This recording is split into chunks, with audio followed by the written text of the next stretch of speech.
अतिशय भयानक काहीतरी घडलंय आणि माझ्यावरती प्रेम करणाऱ्या सर्व पालकांना आणि मुला-मुलींना हे प्रकरण मला तुम्हाला नीट समजावून सांगायचं आहे.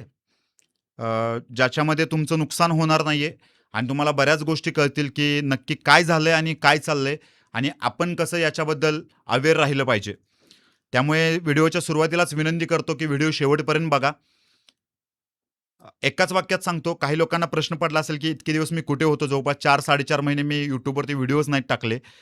तर थोडेसे फॅमिली इश्यूज चालू होते. वैयक्तिक आयुष्याबद्दल पण थोडंसं जरा विचार करत होतो, की आयुष्यामध्ये आता पुढे काय करायचं आहे? त्याच्यामुळे गेले 4-4.5 महिने मी ॲक्टिव्ह नव्हतो. प्रकरण असं आहे, की सर्व पालकांना मला महाराष्ट्रातील कळकळीची विनंती करायची आहे, की जर तुमच्या मुलांची, तुमच्या मुलींची जर तुम्ही लग्न करत असाल, त्यांच्यासाठी जर स्थळ बघत असाल आणि तुम्हाला जर तुमच्या मुलासाठी चांगली मुलगी हवी असेल किंवा मुलीसाठी मुलगी चांगल्या घरामध्ये द्यायची असेल, तर कृपा करून तुम्ही हा व्हिडिओ शेवटपर्यंत बघा. कारण आजकाल लग्नाच्या नावाखाली इतक्या फसवणुका होत आहेत.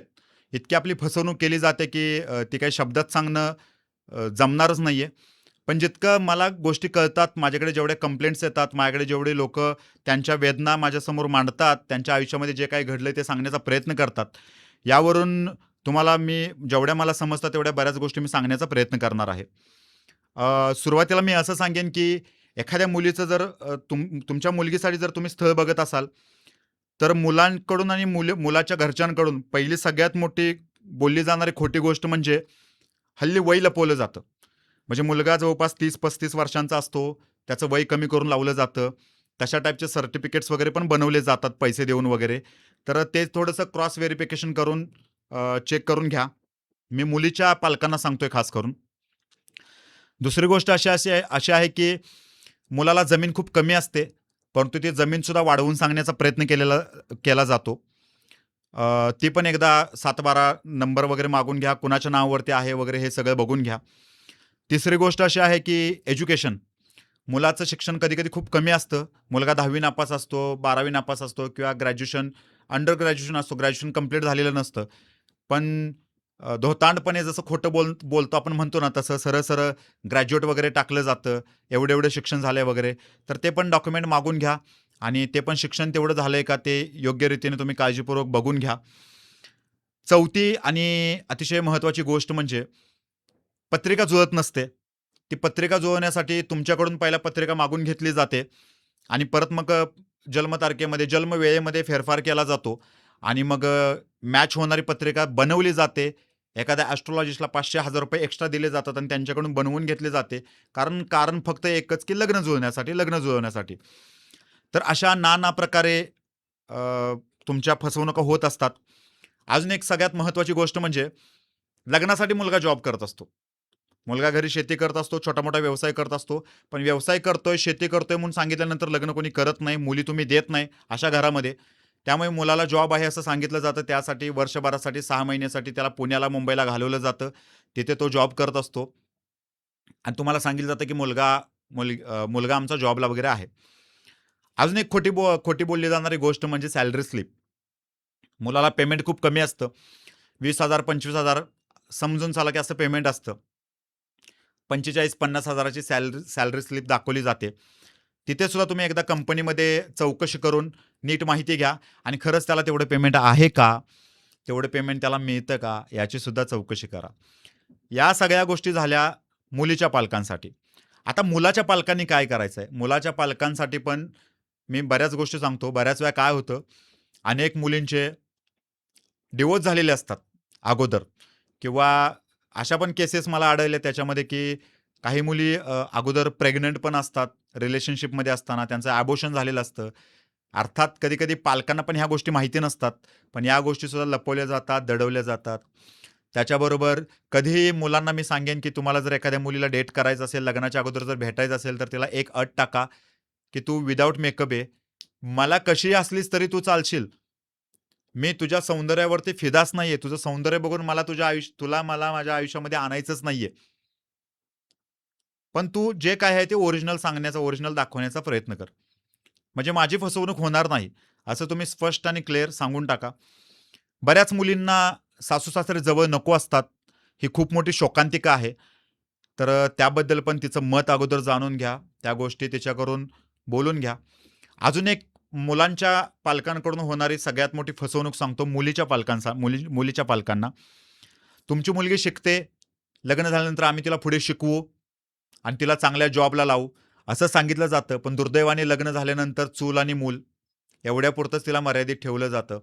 त्याच्यावरती बंधनं टाकली जातात आणि नाईलाजाने ते स्वीकारण्याशिवाय परत मुलीपुढे कुठला पर्यायच नसतो. अशा प्रकारे सुद्धा फसवणूक होते. आता ह्या सगळ्या गोष्टी झाल्या. मुलांना कशा पद्धतीने फसवलं जातं, त्यांच्या पालकांना कसं फसवलं जातं, मुलींना आणि त्यांच्या पालकांना कसं फसवलं जातं, या संदर्भात. आता येऊया मूळ मुद्द्याकडे. ज्याच्यावरती मी 4 दिवसांपूर्वी व्हिडिओ टाकला होता, जो खूप व्हायरल झाला. ते संपूर्ण प्रकरण मी या व्हिडिओच्या माध्यमातून सांगण्याचा प्रयत्न करणार आहे. त्यामुळे व्हिडिओ शेवटपर्यंत बघा. पण हे सांगण्या अगोदर मला तुम्हाला एक अतिशय चांगली गोष्ट सांगायची आहे. आज बऱ्याच पालकांची मुलं इंजिनिअर आहेत, घरी बसले, त्यांना जॉब नाहीये. काही मुलांच्या बाबतीमध्ये शैक्षणिक गॅप पडलेला आहे 5-6 वर्षांचा, 7-8 वर्षांपर्यंत. काही मुलांना असं वाटतं, की आय-टीमध्ये प्लेसमेंट्स नाहीये, जॉब नाहीयेत. तर मला त्या सर्व मुलांना, मुलींना आणि पालकांना सुद्धा सांगायचं आहे, की जवळपास 10,000 हून जास्त जागांची आय-टीमध्ये रिक्वायरमेंट आहे सध्यासुद्धा. परंतु त्यांना जे स्किल्स हवे आहेत, ते स्किल्स तुमच्याकडे नाहीयेत, तुमच्या पाल्यांकडे नाहीयेत आणि ते स्किल्स शिकवण्याचा प्रयत्न करते आपले येस इन्फोटेक हा क्लास पुण्यातील. संदीप भुतारे सरांचा क्लास आहे. त्याच्या संदर्भात मी मागे सुद्धा व्हिडिओमध्ये बऱ्याच वेळा तुम्हाला सांगितलेलं आहे. स्क्रीनवरती मी त्यांचे नंबर्स देतोय. तिथे कॉन्टॅक्ट करा. त्यांच्याकडून योग्य ते मार्गदर्शन घ्या. माझं नाव सांगा. तुम्हाला तिथे फीमध्ये सुद्धा सवलत दिली जाईल. डायरेक्टली सांगून टाका, की रोहित दादाचा मी भाऊ आहे, रोहित दादाची मी बहीण आहे किंवा रोहित आमचाच मुलगा आहे. पालकांनी जर फोन केला तर असंही तुम्ही सांगू शकता आणि त्या माध्यमातून तुम्ही सरांशी कॉन्टॅक्ट करा. स्क्रीनवरती नंबर दिलेला आहे. तुम्हाला प्लेसमेंटसाठी योग्य ते मार्गदर्शन केलं जाईल. पण एक गोष्ट लक्षात ठेवा, एखादी गोष्ट अचीव्ह करायची असते तेव्हा आपल्याला सुद्धा तेवढी मेहनत करावी लागते. तर तेवढी मेहनत सुद्धा तुम्ही करा. तुम्हाला 100% आय-टीमध्ये जॉब मिळेल. तो मिळवण्याचा प्रयत्न किंवा मिळवण्यासाठी तुम्हाला सहकार्य सरांकडून केलं जाईल. ज्या प्रकरणावरती मी बोलणार आहे ते प्रकरण असं आहे. मी डायरेक्ट मुद्द्यावरतीच येतो. सचिन कुसारे नावाचा एक मुलगा आहे. हे प्रकरण आत्ता सध्या न्यायालयामध्ये आहे. अंडर इन्व्हेस्टिगेशन आहे. त्याच्यामुळे मला त्यांचं ओरिजिनल नाव इथे यूज करता येत नाहीये. खरं तर मी त्यांना पॉडकास्टसाठी बोलवणार होतो. त्यांच्याच तोंडून त्यांच्या बाबतीत जे काही घडले ते आपल्याला ऐकायचं होतं. पण अनफॉर्च्युनेटली न्यायालयात प्रकरण असल्यामुळे ते इथे येऊन ते बोलू शकत नाहीत आणि त्यांनी असं सांगितलं, की हे प्रकरण सगळं मी तुम्हाला सांगतो. आहे असं तुम्ही महाराष्ट्रातील जनतेला, पालकांना समजून सांगण्याचा प्रयत्न करा. पण कुठेही माझ्या नावाचा किंवा माझ्या मुलीच्या नावाचा, माझ्या बहिणीच्या नावाचा कुठेही उल्लेख करू नका. त्याच्यामुळे मी त्यांची ओरिजिनल नावं घेण्याचं टाळतोय. हे व्हिडिओच्या सुरुवातीलाच सांगतो. साधारणतः हे कुटुंब हे मध्य प्रदेशचं आहे. गेल्या 16 वर्षांपूर्वी ते महाराष्ट्रामध्ये आपल्या आले, इथे स्थायिक झाले. सचिन हा मुलीचा भाऊ आहे, ज्या मुलीची फसवणूक झाली आहे. त्याच्या वडिलांना चांगली नोकरी होती म्हणून ते पहिला लातूरला आले. लातूरमधून परत पुण्याला शिफ्ट झाले. सचिनची छोटी बहीण म्हणजे अश्विनी तिचं लग्न जुळवायचं चालू होतं आणि तिला एके दिवशी स्थळ आलं, जे आपल्या पश्चिम महाराष्ट्रातील स्थळ आहे. मी जिल्ह्याचं नाव पण घेण्याचा मुद्दामहून टाळतोय. मुलगा आय-टीमध्ये नोकरी करतोय. 12,00,000चं त्याला पॅकेज आहे. गेली 4 वर्ष झालं जॉब करतोय तो. असं सगळं सांगण्याचा वगैरे प्रयत्न केला. आता बऱ्याच वेळा काय होतं चांगली स्थळं खूप मोजकीच असतात. त्याच्यामुळे बऱ्याच वेळा आपण काही निर्णय जलद घेतो. काही व्हेरिफिकेशन वगैरे करत नाही. त्यांनीही तसं केलं नाही आणि ते लग्न त्यांचं जुळलं. जे काही देणं-घेणं होतं वगैरे ते त्यांचं ठरलं. ते कौटुंबिक त्यांची बैठक बसली. त्याच्यामध्ये कुटुंबाच्या बैठकीमध्ये सगळ्या गोष्टी ठरल्या. सगळं द्यायचं वगैरे ठरलं आणि लग्न ठरलं. लग्न झालं. लग्न झाल्यानंतर साधारणतः 1-1.5 वर्षानंतर मुलीला थोडा त्रास व्हायला लागला. कधीही आजारी न मुलगी पडणारी, अशी सारखी आजारी पडते म्हटल्यानंतर घरातल्यांनी तिला दवाखान्यात दाखवण्याचा प्रयत्न केला. परंतु नॉर्मल आहे, इंजेक्शन दिलं की कमी यायचं वगैरे असं सगळं चाललं होतं. एकंदरीत सगळं व्यवस्थित चाललं होतं. पण सातत्याने का आजारी पडते?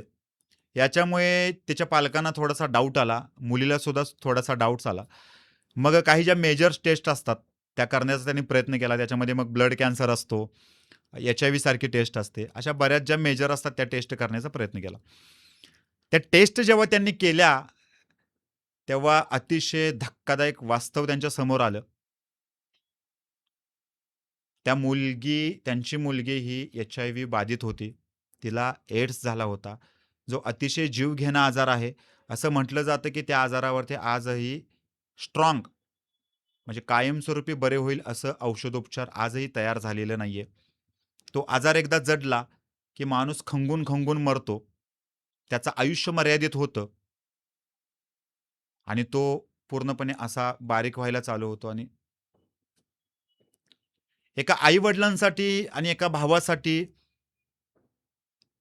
अतिशय धक्कादायक गोष्ट होती ही. माझं तुम्हाला सांगत असताना सुद्धा हात माझे थोडेसे थरथरत आहेत. मला ते सांगताना सुद्धा जड जातंय. कारण ज्या क्षणी ही गोष्ट त्यांना कळाली, त्या क्षणी त्या आई-वडिलांची आणि तिच्या भावाची काय अवस्था झाली असेल. सुरुवातीला त्यांना असं वाटलं, की आपल्या मुलीनेच कुठेतरी बाहेर काहीतरी केलेलं आहे. याच्यामध्ये आपली मुलगीचीच चूक आहे. तिने तिकडल्या सासरच्या लोकांना ही गोष्ट सांगण्याचा प्रयत्न केला.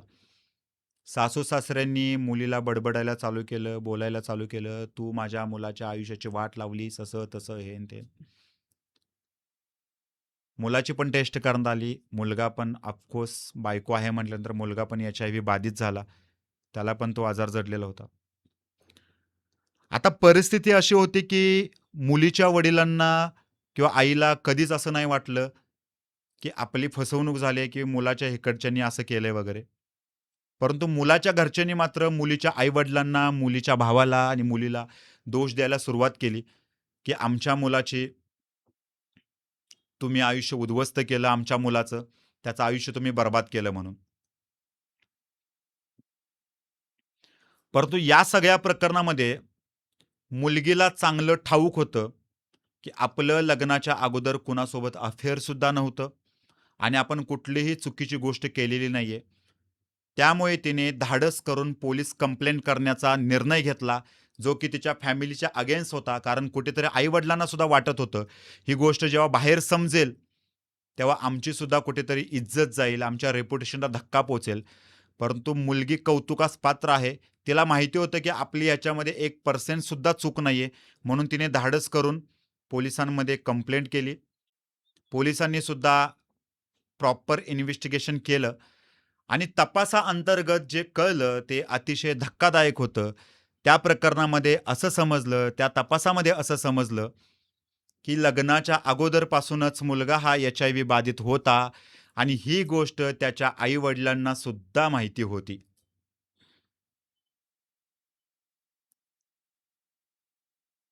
एका कुटुंबाच्या स्वार्थापोटी आपल्या मुलाचं भलं व्हावं, आपल्या मुलाचं चांगलं व्हावं, या स्वार्थापोटी एका मुलगीचं आयुष्य उद्ध्वस्त करण्याला कारणीभूत कोण असेल, तर ते मुलाचे आई-वडील आणि तो स्वतः मुलगा.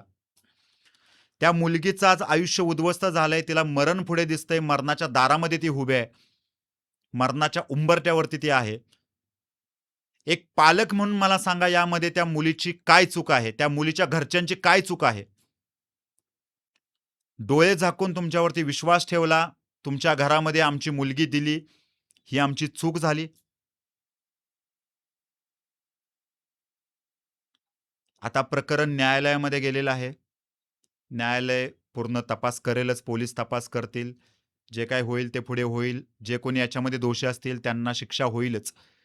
पण आज एक न राहून एक प्रश्न उभा राहतो,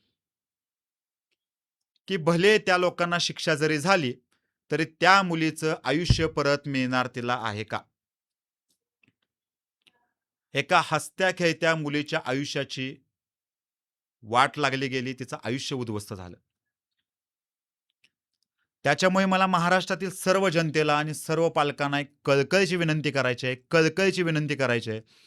तुमच्या मुलाची, तुमच्या मुलींची लग्न करत असताना बाकी कुठल्या गोष्टी नाही बघितल्या तरी चालतील किंवा त्यानंतर बघितल्या तरी चालतील.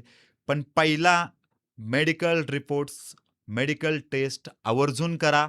आता कुठल्या टेस्ट करायच्या, कुठले रिपोर्ट बघायचे त्याच्यामध्ये मी काही एक्सपर्ट नाहीये.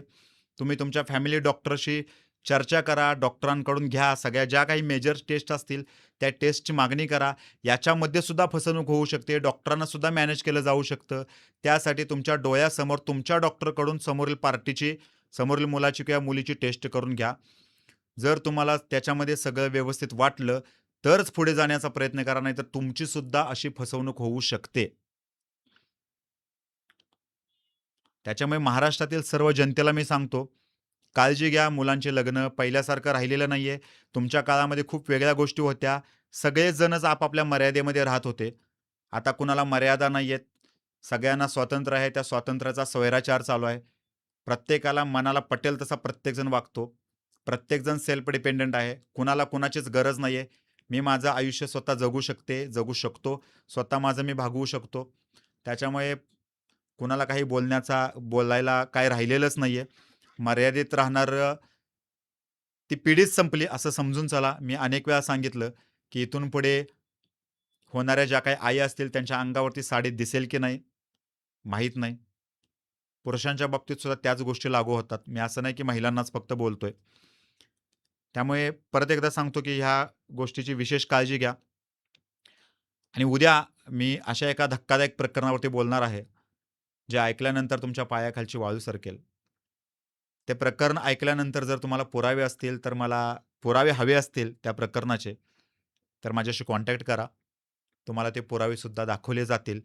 खरं तर मी अशा लोकांना माझ्या प्लॅटफॉर्मवरती बोलवणार आहे, की जे स्वतःहून त्यांच्या तोंडून सांगतील, जेणेकरून त्याच्यामधून अनेक पालकांना आणि विद्यार्थ्यांना कळेल, की कसं राहिलं पाहिजे, कसं वागलं पाहिजे, कसं जगलं पाहिजे. पण दुर्दैवाने काय आहे, की प्रत्येकाला सगळे त्यांचे अनुभव माझ्यासोबत शेअर करायचे आहेत. पण त्यांना फेम नको आहे किंवा पब्लिसिटी नाही करायची त्यांना किंवा त्यांना कॅमेऱ्यासमोर यायचं नाही. त्यामुळे उद्याचा व्हिडिओ पण नक्की बघा. धक्कादायक प्रकरण आहे. तुमच्या पायाखालची वाळू सरकेल एवढंच सांगेन. काळजी घ्या आणि ज्या काही गोष्टी मी सांगितल्यात त्या लक्षात ठेवा. एवढंच सांगू शकतो. थँक